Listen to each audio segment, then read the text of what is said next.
All right, for your Pinata Prototype, you guys are taking the drawing that you already made, your plan, and you guys are going to make a small version or a prototype so you could work out any problems that you have now. So what you're going to do is draw out your shape, and I did a lotus flower, and you guys can kind of see the lines on the inside. The only ones you're going to cut out are the outline, and this is after I take this piece of purple paper and fold it in half. Okay, the reason why I fold it in half is when I cut this out, I need to make sure that I have two of the exact same. Now, if you guys want to construct this differently with your form, you absolutely can. Some of you guys might work spherical. This is just one of the simple ways to construct. So you guys will cut out your shape.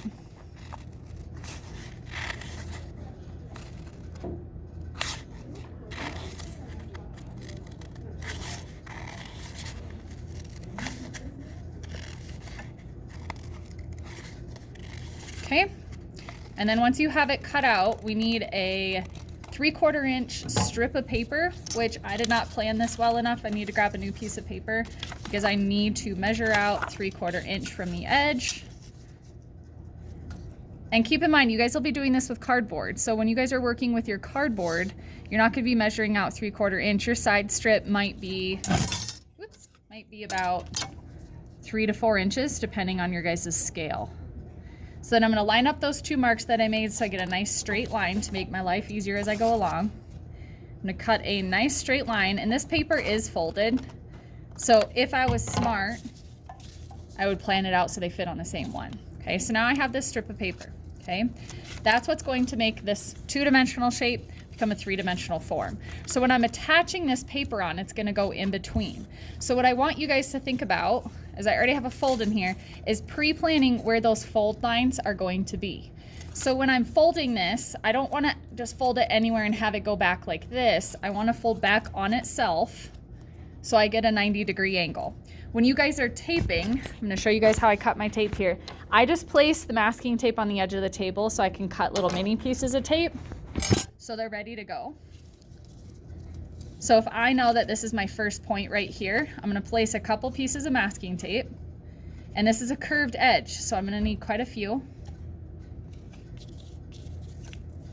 I'm going to place the corner right here, and I'm going to push it right up against the edge and tape down.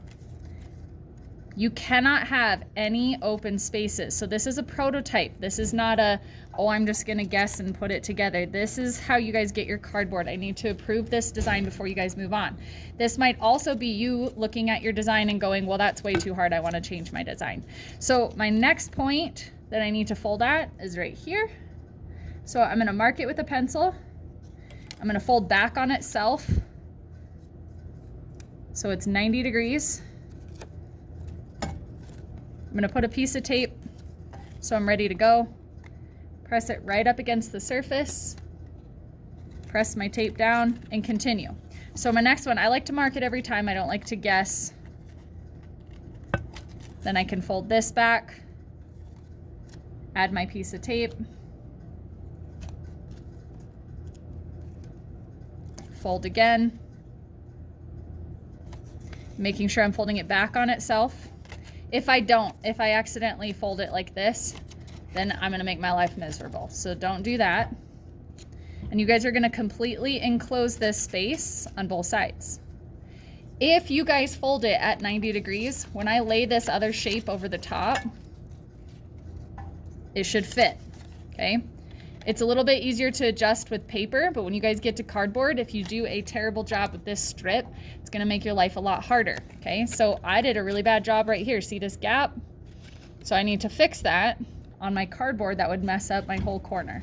Right now, I'm just gonna take a piece of tape, close that off. Okay, and then on cardboard, we are going to be attaching these together, and then we're going to take 2 layers of paper mache, which just means we're taking strips of newspaper, soaking it with glue mixed with water, and then we're going to be sealing off this entire surface. So I can have a space like this open.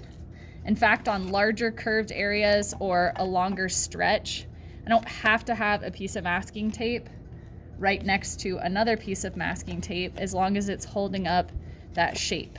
Okay, so if you see it starting to peel away from the wall, then you need to add a little bit more tape. So it is nice to have these pre-cut and ready to go. So in order for your prototype to be turned in, I would need this entire piece ready to go.